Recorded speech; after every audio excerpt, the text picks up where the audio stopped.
Hello friends, मैं गौरव Miglani 11th class की accountancy का ये वीडियो नंबर 13 मैं आपको समझा रहा हूँ। अभी कुछ टॉपिक्स बेसिक टर्म्स हमारी पिछली वीडियो से कंटिन्यू चल रहे हैं।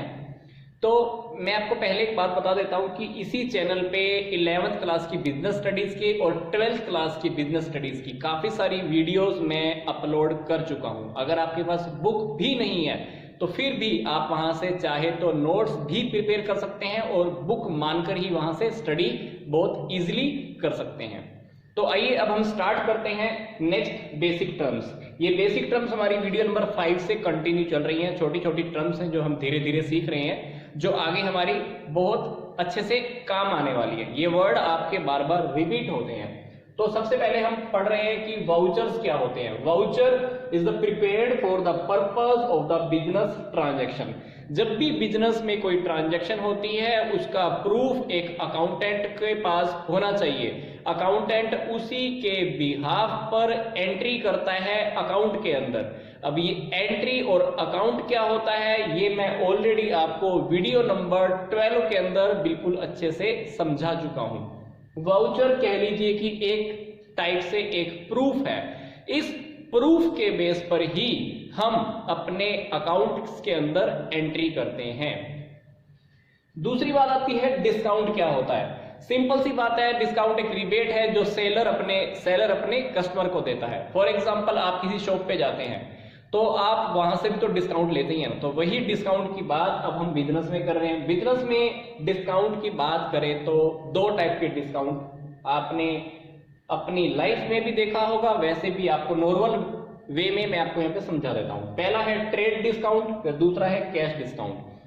ट्रेड डिस्काउंट फॉर एग्जाम्पल आप एक शॉप पर गए, एक दुकान पर गए, आपने उस दुकान से 10 बिस्किट्स के पैकेट परचेज किए।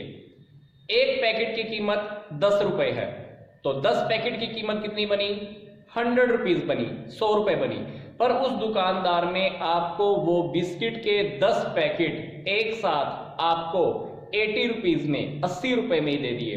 तो उस डिस्काउंट के लिए आपको उस दुकानदार से कोई बार्गेनिंग नहीं करनी पड़ी और ना आपने उसको कहा था कि मुझे डिस्काउंट चाहिए या मुझे डिस्काउंट दो। तो जो डिस्काउंट तुमको अपने आप मिल जाता है या ऑलरेडी स्पेसिफाइड होता है कितना डिस्काउंट तो मिलेगा ही मिलेगा। अब चाहे आप नकद उसको पैसे दो या ना दो, आपको वो 100 रुपीज की आइटम बिना बार्गेनिंग किए आपको 80 रुपीज के अंदर अवेलेबल हो रही है। तो जितने रुपए का डिफरेंस आया है, 20 रुपीज का डिफरेंस, उसको हम बोलेंगे ट्रेड डिस्काउंट। तो आपको क्या लगता है कि ये ट्रेड डिस्काउंट जो एक दुकानदार ने आपको दिया है, तो क्या ये दुकानदार की नजर में, उस बिजनेस की नजर में क्या लगता है आपको नुकसान होगा? नहीं, ये नुकसान नहीं होता है, ये उसके लिए लॉस नहीं होता है। इसलिए ट्रेड डिस्काउंट की हम अपने बिजनेस के अंदर कोई एंट्री नहीं करते हैं। फॉर एग्जाम्पल एक कस्टमर आया, वो प्रोडक्ट उसका MRP 1 लाख रुपए लिखा हुआ है, उस कस्टमर को मैंने वो प्रोडक्ट 95,000 का दे दिया, 95,000 का दे दिया। तो 5,000 रुपए मैंने उसको बिना कहीं अपने आप ही डिस्काउंट दे दिया। तो अल्टीमेटली वो एक ट्रेड डिस्काउंट है। तो वो डिस्काउंट अल्टीमेटली देखा जाए तो मेरे लिए नुकसान नहीं है। तो और जो चीज मेरे लिए नुकसान नहीं है, मेरे लिए लॉस नहीं है, तो उसको मैं अपने बिजनेस में रिकॉर्ड नहीं करूंगा।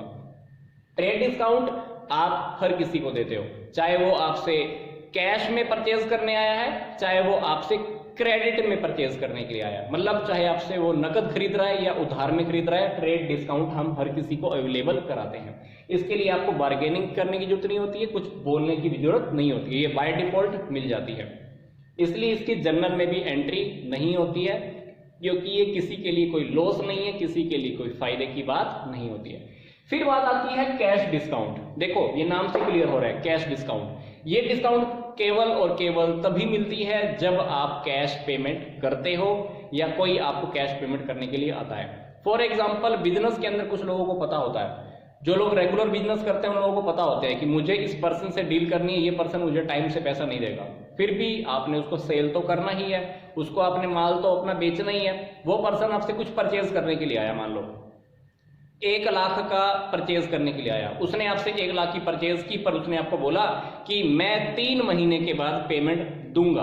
आपको पता है कि वो 3 महीने के बाद शायद पेमेंट नहीं देके जाएगा, या 3 महीने से भी ज्यादा हो सकता है कि 1 साल लगा दे।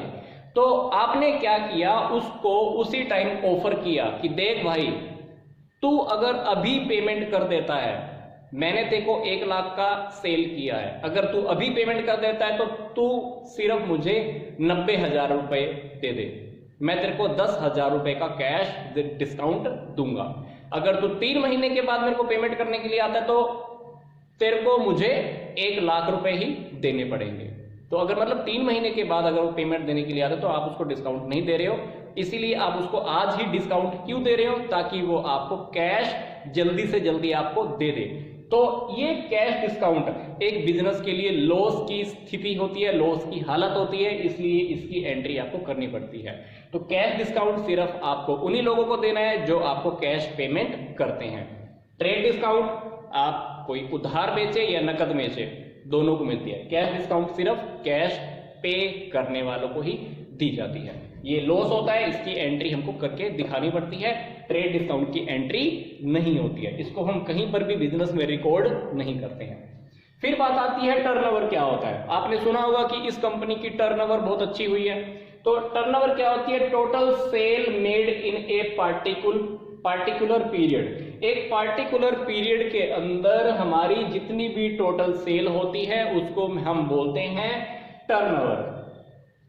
फिर बात आती है कि लाइव स्टॉक क्या होता है। लाइव स्टॉक देखा जाए तो जिंदा, लाइव मतलब जिंदा जो चीजें हमारे पास, कभी कभी हम बिजनेस में जैसे हम एसेट्स रखते हैं, कार रखते हैं, फर्नीचर रखते हैं, मशीनरी रखते हैं, उसी तरह से हम बिजनेस में लाइव स्टॉक भी रखते हैं। मान लो घोड़ा मेरे को काम आता हो, बिजनेस में एक फैक्ट्री से दूसरी फैक्ट्री पर जाने के लिए मैंने अपने पास घोड़ा रखा हुआ है, बिजनेस पर्पज में काम आता है, या कुछ डोमेस्टिक एनिमल है, मेरे को अपनी फैक्ट्री की रखवाली के लिए एक मैंने कुत्ता रखा हुआ है, उसी के साथ एक घोड़ा भी रखा हुआ है। तो इसी प्रकार से ये लाइव स्टॉक के अंदर आते हैं। अल्टीमेटली देखा जाए तो ये भी हमारी एक प्रॉपर्टीज होती है, और अगर आपका सेल का बिजनेस है तो आप उस अकॉर्डिंग उस टॉपिक को देख सकते हैं।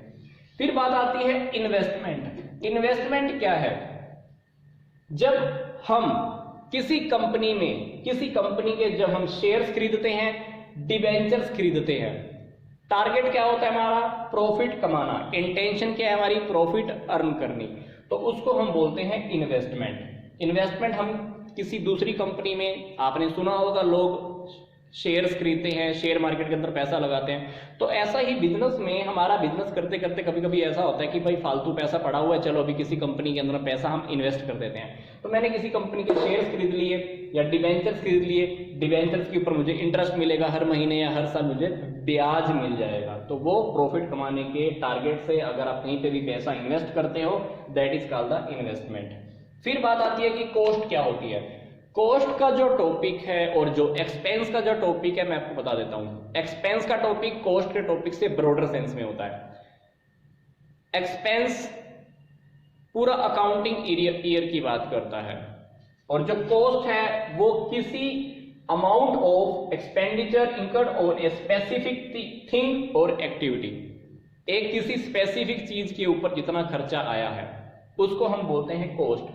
मान लो मैंने 1 लाख रुपए की मशीन खरीदी, तो उसकी कॉस्टिंग कितनी है, 1 लाख। अगर उसी मशीन के ऊपर थोड़े टाइम के बाद मुझे 10,000 रुपए का डेप्रिसिएशन लगाना पड़े, तो उसको मैं एक्सपेंस के अंदर काउंट करता हूं। तो एक्सपेंस का जो टॉपिक होता है ओवरऑल एक अकाउंटिंग पीरियड का होता है, पूरे 1 साल के रिगार्डिंग हम उसको पढ़कर चलते हैं। और जबकि कॉस्ट का जो हमारा टॉपिक है वो एक स्पेसिफिक थिंग और एक स्पेसिफिक एक्टिविटी के ऊपर जितना खर्चा होता है उसको हम कॉस्ट के अंदर इंक्लूड करते हैं। तो आई होप ये वीडियो आपको बहुत अच्छा लगा होगा, आपके बहुत सारे कॉन्सेप्ट भी क्लियर हो गए होंगे। तो यहां तक का वीडियो देखने के लिए आप सबका बहुत बहुत धन्यवाद।